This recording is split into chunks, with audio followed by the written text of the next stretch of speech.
Arturo Gatti didn't just fight, he waged wars. Every step he took inside the ring felt like the spirits of ancient gladiators had possessed him. He never gave his opponents a moment to breathe. Hold on, you gotta hold on. And shattered them, not just physically, but mentally. Who has been at the helm of Ward's boxing career pretty much. In this video, we dive into the legendary career of a true warrior. Landed more than 60% of their blows in round. This is Fighting is Art. Let's go. After its defeat in World War II, Italy plunged into economic turmoil, with unemployment skyrocketing and violence spreading across the streets. Desperate for a better future, many families fled the country, including the parents of Arturo Gatti, who settled in Canada. With his parents working long hours, young Gatti was left to learn life's toughest lessons on his own. He had to stand his ground, never back down, and fight for everything, traits that would later define his warrior spirit in the ring. At 15, he stepped into a boxing gym, found the right trainer, and never looked back. By 19, he had turned professional, tearing through the competition like a Tasmanian devil, racking up 23 wins with only one loss. The young prospect's name was buzzing louder than a Vegas slot machine, and soon enough, he was offered a fight against former two-weight champion and reigning IBF junior lightweight king, Tracy Patterson. As soon as the bell rang, Gatti launched rapid-fire combos to drown Patterson in a sea of leather. His own jab and start his own thing about being a good counterpuncher. George Trying to get close. named Lightning Joe Gatti, brother of, and sent him to the canvas with a crunching uppercut. Tactic much. Crowd beginning to boo, and down goes Patterson on an uppercut. Patterson barely beat the count, only to have Gatti swing for the fences. Initiate the conversation again. You just can't go on like that. But the veteran had enough tricks up his sleeve to stay upright. He went on top of the left jab where you got to get a knockout. Patterson landed right on the neck of Arturo. Patterson, good body punch. Now he's got. Even when his gas tank hit E, Gatti kept running purely on guts. By Gatti, one of them to the body. Hook that time. It wasn't a powerful left hook. By Gatti. And again, When the dust settled, Gatti was crowned the new junior lightweight champion. round coming to a close. Taylor 5.5 years ago. Patterson has enough time To its feet once again. Wilson Rodriguez Arturo Gatti stepped into his first title defense against Wilson Rodriguez, a heavy-handed finisher riding a 5-fight stoppage streak. Yet Gatti dove into exchanges like a man who had never heard the phrase defense. Rodriguez stayed away from Gatti's left hook and fired straight shots down the pipe. Wilson Rodriguez. This is the exchange since when Gatti comes good for him. And Gatti's got a huge But instead of panicking, Gatti doubled down and started hunting Rodriguez's body like a liver king. extreme rapidity. I don't know. With a big job. But Rodriguez would soon plant a stiff right hand on Gatti's chin to send him to the canvas. Job coming up. Gatti goes down. Rodriguez went in for the kill, hammering Gatti with ruthless accuracy. On the verge of superstardom, Arturo Gatti is in serious trouble. But Gatti bit down and started swinging like he was fighting for his life. Round two against slick European veteran Wilson Rodriguez. To come back with both hands. Great right hand. Gatti landed a right cross close. Oh, both fighters were hurt then. Gatti's grit shined bright as he finally landed the left hook he'd been searching for all night. Fighters landed more than 60% of their blows in round four. Gatti smelled the end and came out in the next round like a lion tracking wounded prey. Here comes Gatti. Rodriguez tried to fight back. Got away with another low blow. He takes a hard one on the chin and another. But the damage was beyond repair. Down goes Rodriguez. What a left hook. With his title still strapped around his waist and another war added to his legend, Gatti marched forward, facing former WBC super featherweight champion Gabriel Ruelas. Gabriel Ruelas Arturo Gatti strutted in like a mafioso at a poker table, making Ruelas miss and cashing in the first round with ease. Love to fight him at 130. The word is that Gatti will have made a couple of statements here in the first round. Ruelas lands two. But Ruelas was raised in blood-soaked wars, and he wasn't here to play tag. Side for Ruelas. And an uppercut. Now Now Rellis allows one to wander low, and the right hand lands for Gatti. See if Rellis can regain his foot movements. Just to go to the body with the right hand. By round 3, Rellis cracked the Gatti code, unloading combos like he had unlimited ammo. To him as he did to accept that left hook shot. Come on now. Chopping right hand by Rellis. Come back to fighting freely and comfortably at the level at which he once fought. If he could do that. Soon, Rellis would start suffocating the champ with pressure. Rellis taking the punches and coming. Landing a brutal uppercut that would have knocked out 9 out of 10 boxers. Oh, Hard shot by Rellis. Gatti's hurt bad. Gatti stumbles. But Gatti's chin was made of vibranium, and his endurance that of a horror movie villain that just won't die. Oh, good body shot by Arturo Gatti. He's looking to find out how much Gatti has left and if he can You get. should know that Arturo keeps more left. Oh, good Battle shot. of uppercuts, both men landing. And just when you thought he was a losing cause, That left uppercut is a vicious weapon for. Actions from Gatti. This is his fight. Gatti's trademark left hook came down like Thor's hammer and sent Rellis straight into darkness. Says keep him up. Right hand lands over the top.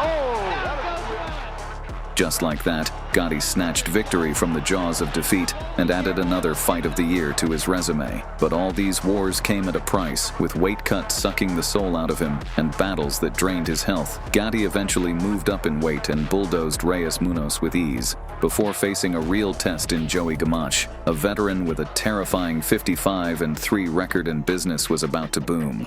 Joey Gamage. From the opening bell, Gatti strutted to the center like a king claiming his throne. Range. Gamage. And Gatti fires a right hand, squaring his shoulders up and just For a long time. And the first punch he landed nearly sent Joey Gamage on a one-way flight out of the ring. a name with its own colorful place in boxing history. And there's a knockdown by Gatti. At first, it looked like a flash knockdown, but then a double hook proved it wasn't a fluke. He's trying to pull a Gatti. Oh, there's a big left hook by Gatti.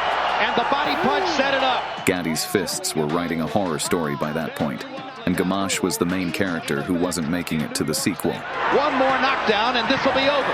Hold on. You better hold on. Gamage punching back, but giving Gatti. By the second round, things got downright cruel. Gatti was teeing off with punches that turned Gamache's legs into spaghetti, and a final savage combo sent him crashing down like a Jenga tower in an earthquake. For Richie. He's also looks so much bigger than he does. Advantage. Every time he lands a shot, it's abundantly clear. After that brutal beatdown, Gamage didn't just lose the fight, he lost the will to ever step into a ring again. In his next fight, Gatti faced former IBF light welterweight champ Millet, and from the opening bell, it was clear that this wasn't the same old Arturo, but better. Though his fists were still weapons of mass destruction, they now had a sniper's precision. You see punches before they happen.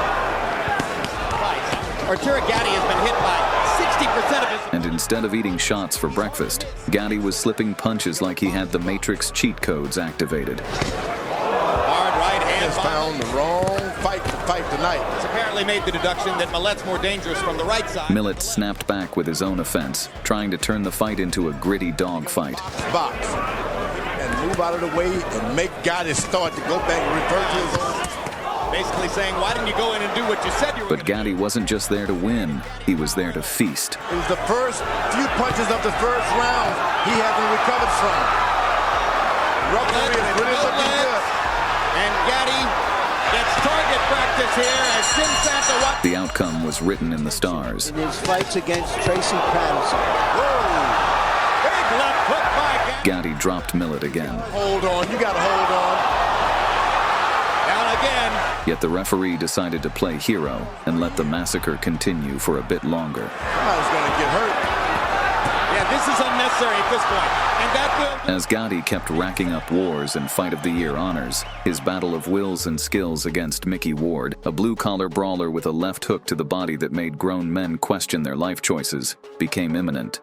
Ward wasn't royalty, but his fists had a habit of knighting people to the canvas, and their collision course would create one of the greatest trilogies in boxing history. Mickey Ward. The bell rang, and Gatti, true to his signature style, took center stage.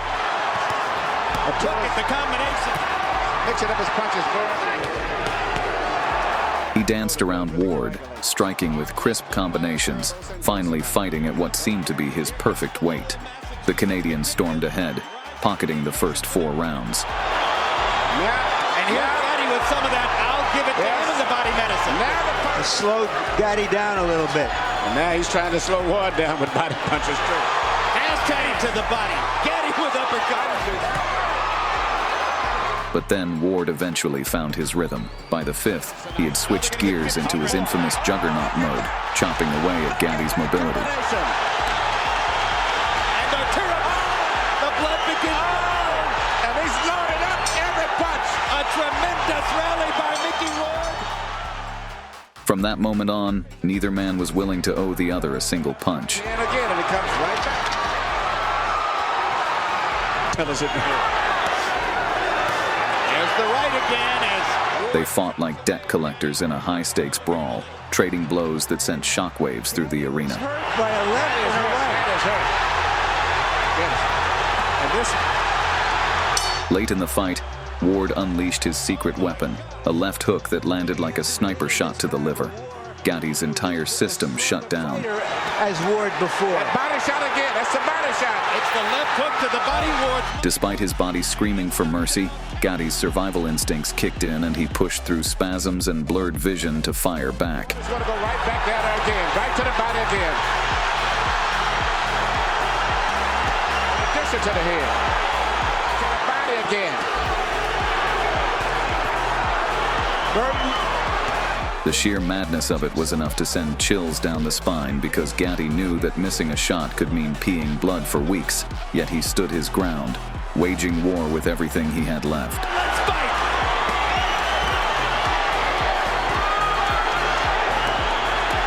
That's where he's going.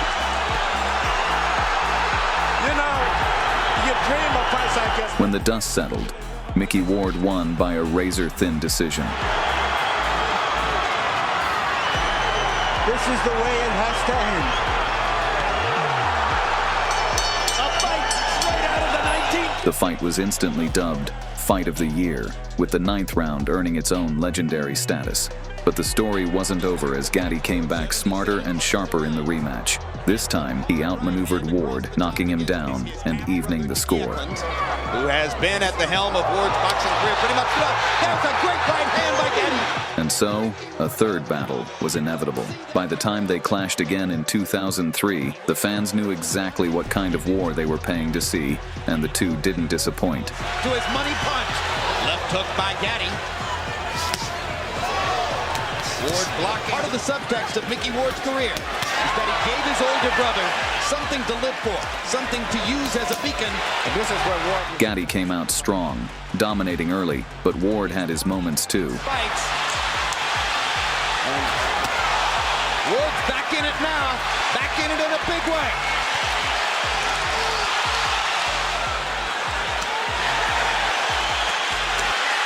And he drew first blood by sending Gatti to the canvas. Down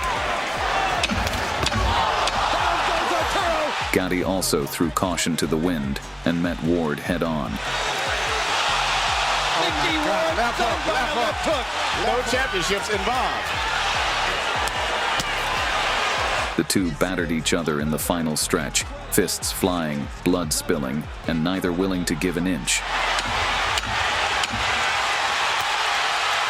Aggressiveness in his clean punch and career and rebuilt himself as a fighter. That after the adversity he faced. When the final bell rang, Gatti had won, but in truth, both men had cemented their names in the annals of boxing history.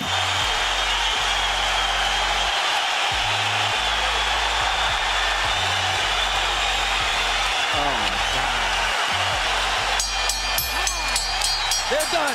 After the war with Ward, Gatti ascended to an entirely different level. He dismantled the undefeated Italian Gianluca Branco before running through Leonard Doran, Jesse James Leah, and the rugged Dutchman Thomas Damgaard. But he didn't just beat them, he took their souls. One by one, each fighter, broken and battered, announced their retirement soon after facing him. But every warrior's flame eventually dims. After 2 brutal TKO losses, Gatti, now 35, chose to hang up his gloves, bringing an end to one of the most thrilling careers in boxing history. Yet tragedy struck outside the ring when, under mysterious circumstances involving his wife, Arturo was found hanged in his hotel room. But to say Gatti is gone would be a mistake.